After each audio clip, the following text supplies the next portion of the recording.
Bismillahirrahmanirrahim. Assalamualaikum warahmatullahi wabarakatuh. Perkenalkan, saya Imamatul Umam, dosen tetap program studi S1 Teknik Sipil Fakultas Teknik Universitas Hasyim Asyari Tebu Ireng, Jombang. Video ini saya buat sebagai pernyataan diri untuk kerja Tridharma di perguruan tinggi dalam bidang aspek pengajaran. Adapun mata kuliah yang telah saya ampu di Fakultas Teknik yaitu Matematika 1, Matematika 2, Aplikasi Komputer dan Komputasi Cerdas.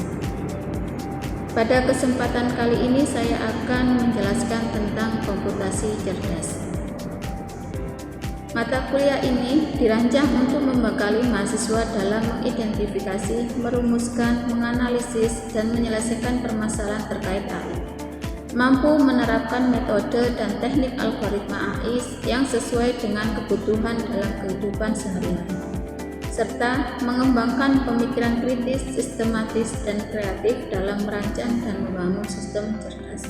Adapun topik mata kuliah komputasi cerdas yang akan kita bahas yaitu konsep dasar AI, sistem cerdas, 4 teknik dasar pemecahan masalah, NLP, machine learning, pengolahan citra, jaringan saraf tiruan, logika fasih, data science, pengenalan Python, dan proyek merancang sistem cerdas berbasis AI. Metode pembelajaran dilakukan secara blended learning dengan kombinasi antara tatap muka dan WhatsApp group maupun melalui Google Classroom. Mata kuliah ini memiliki 2 SKS 16 kali pertemuan, di mana pada pertemuan ke-16 mahasiswa diminta untuk mempresentasikan hasil proyek yang diminta berupa sistem cerdas berbasis. Bobot penilaian yang dilakukan dalam perkuliahan komputasi cerdas adalah 20% keaktifan, 20% kehadiran, 30% latihan tugas, 30% proyek atau UAS. Berikut Anda akan menyaksikan cuplikan proses pembelajaran saya bersama mahasiswa pada pertemuan ke-10 yang membahas tentang fuzzy logic. Di sesi ini mahasiswa belajar tentang dasar-dasar sistem fuzzy dan langkah-langkah dalam membangun sistem fuzzy. Selamat menyaksikan. Assalamualaikum warahmatullahi wabarakatuh. Waalaikumsalam.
Samar atau tidak pasti, tidak jelas.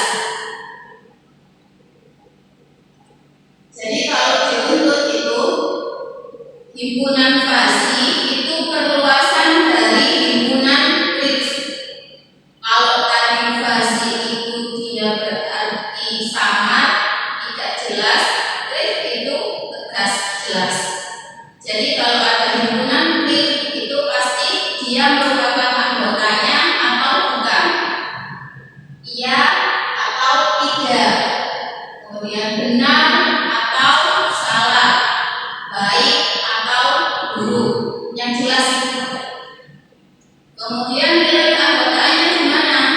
0 dan 1. Dia bernilai 0 ketika bukan termasuk anggota himpunan, tapi bernilai 1 jika dia anggota himpunannya. Contoh kayak ini. Eka merupakan anggota himpunan mahasiswa elektro, jelas ya. Tapi ketika Bu Ima bilang Eka bukan anggota himpunan mahasiswa elektro, berarti dia nanti nilai anggotanya 0, bukan, jelas ya. Nah, perluasan dari grif itu fazi, tidak pasti. Nilai keanggotaannya bukan lagi 0 dan 1, tapi 0 sampai 1. Contohnya kecepatan bersepeda.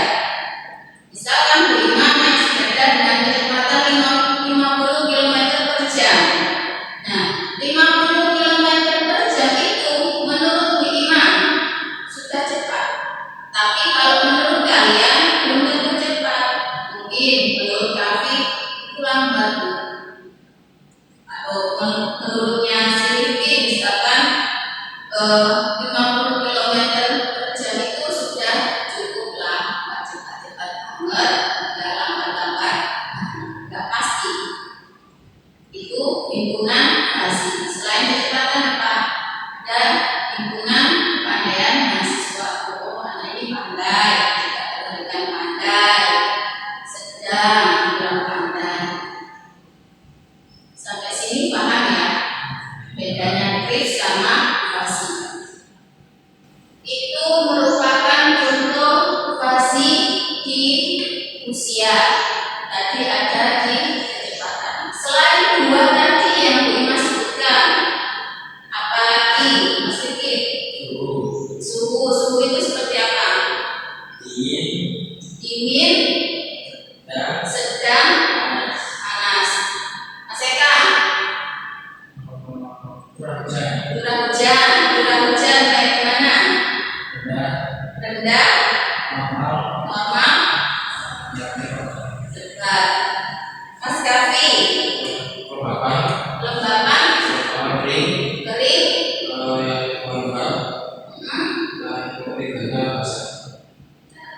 terus Mas Romi? Debit air, sedang, besar. Nah, kategori tadi boleh kalian perluas lagi. Kalian tadi kan masing-masing bukan 3. Ada curah hujan, ada suhu, dingin, sedang, panas. Nah, itu boleh sampai perluas lagi. Cukup dingin, sangat dingin, kayak gitu. Gak hanya 3, bisa 5, terserah nanti kalau yang membuat fazi.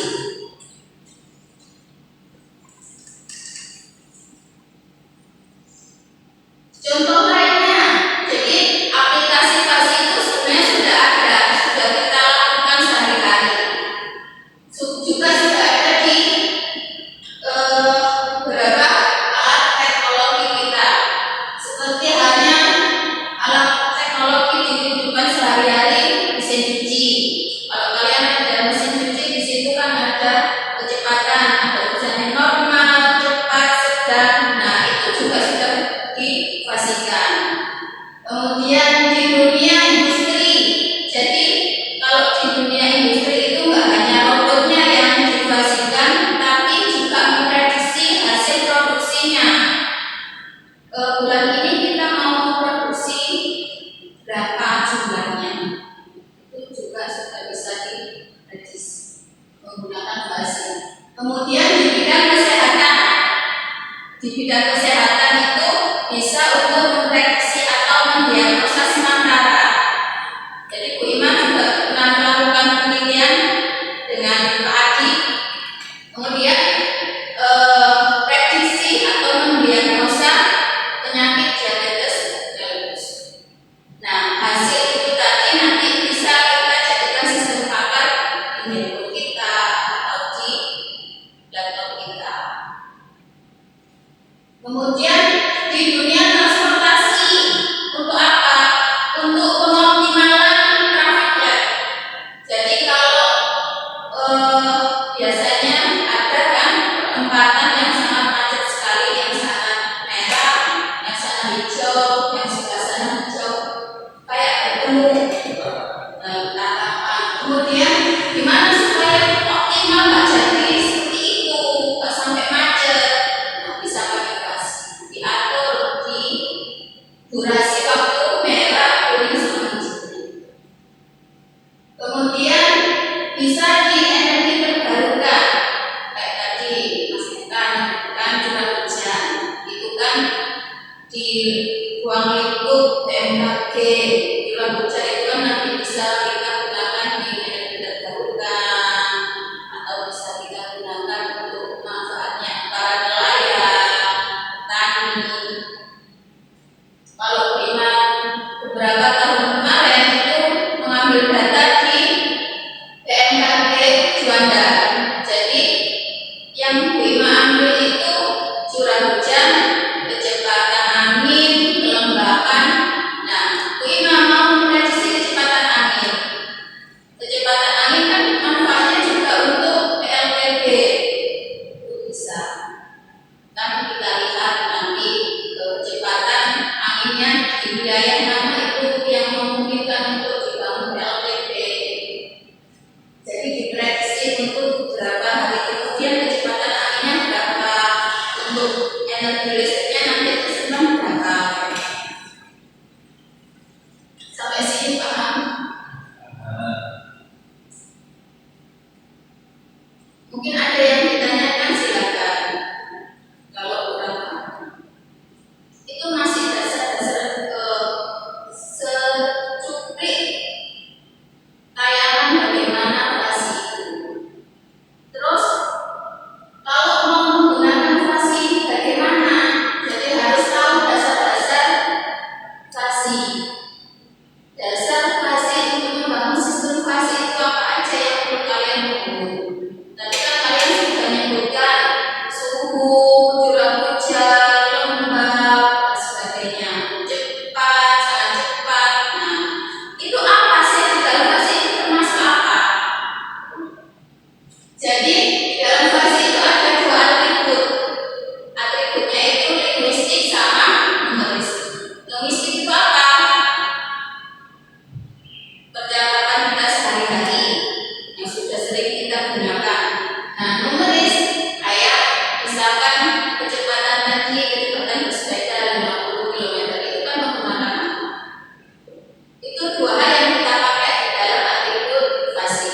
Terus sebelum membangun sistem fasi yang perlu disiapkan ada variabel himpunan semesta pembicaraan sama domain. Apa itu variabel? Variabel yang akan dibahas dalam logika fasi. Jadi Bu Ima tadi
Inputnya ada dua variabel, kotorannya bagaimana sama ketebalan. Outputnya untuk mengoptimalkan kecepatan putar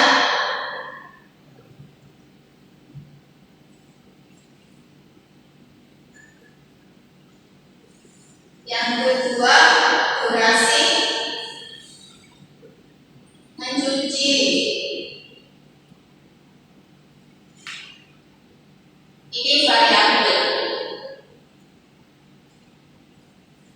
Selanjutnya himpunan fasi, suatu kelompok yang mewakili suatu keadaan dalam suatu variabel fasi. Nah, jadi setiap variabel ini ada berapa himpunan? Tadi sampai menyebutkan suhunya dingin, sedang, panas. Nah, jenis kotoran kayak itu juga kalau kotoran bisa kita klasifikasikan jadi apa aja? Cukup kotor boleh, kalau bersih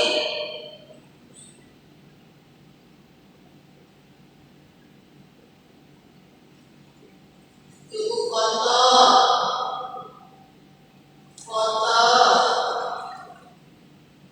sangat kotor.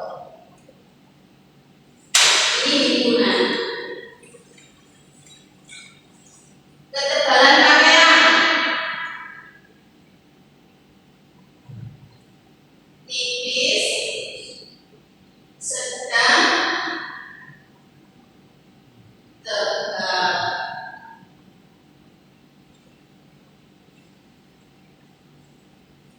Kekuatan utara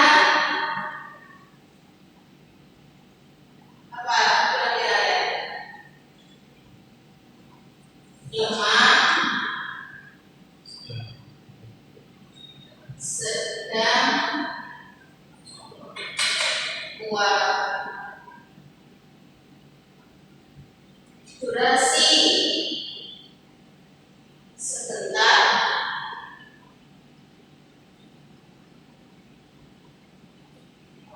cukup, lama. Memang buatnya tiga ya, masing-masing variabel tiga himpunan. Kalau kalian mau buat lebih dari tiga ya silakan. Setelah semesta pembicaraan seluruh nilai yang diizinkan untuk dioperasikan dalam suatu variabel fasi. Jadi nilai yang kita gunakan kayak jenis kotoran tadi, himpunan selesainya kita anggap 0 sampai 100%.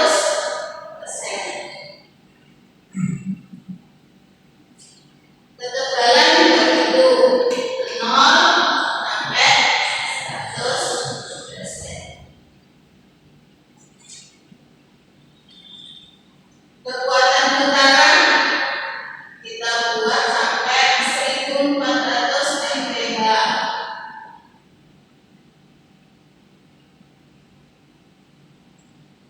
Durasi sampai 1 jam 60 menit.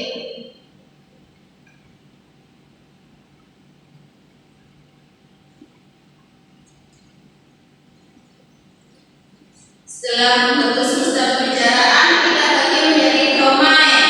Domain itu seluruh nilai yang diizinkan dalam semesta pembicaraan dan boleh dioperasikan dalam suatu himpunan.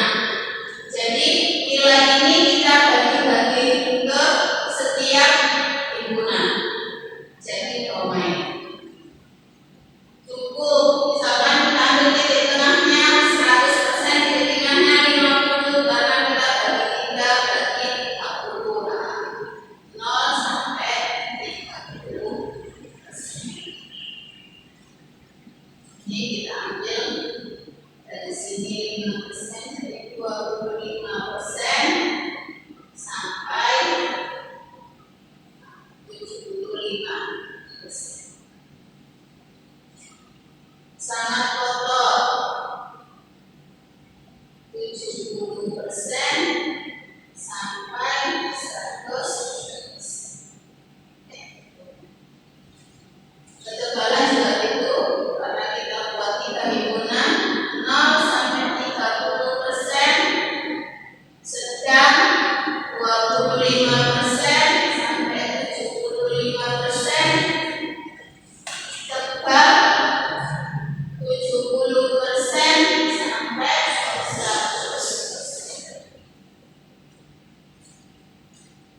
menit.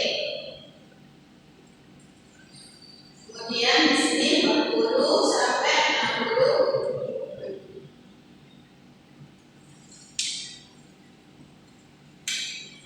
Jadi kalau kalian mau membuat sistem cerdas yang berbasis fasi, itu kalian harus menyiapkan ini apa aja input variabelnya, kemudian outputnya variabelnya apa. Dari setiap variabel tentukan berapa himpunannya, mau 2, 3, 4, 5, apa aja variabelnya. Kemudian kalau sudah ditentukan semesta pembicaraannya. Semesta pembicaraannya kalau sudah nanti dibagi per himpunan berapa. Sampai sini paham? Soalnya yang ditanyakan?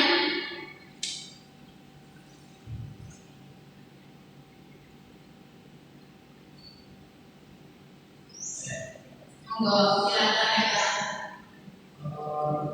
Untuk menemukan jumlah himpunan lalu batas supply semesta pembicaraannya itu bagaimana?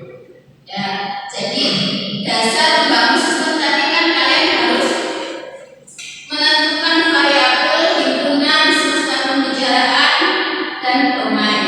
Jadi gimana cara menentukan banyaknya himpunan itu tergantung dari pembuat sistem, atau kalian bisa mengacu pada si ahli.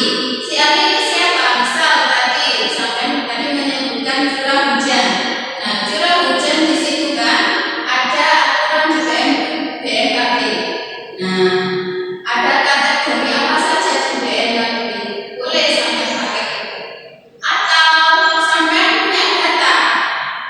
Nah, sampai minta data misal dari BMKG nilai minimal sampai maksimalnya itu berapa?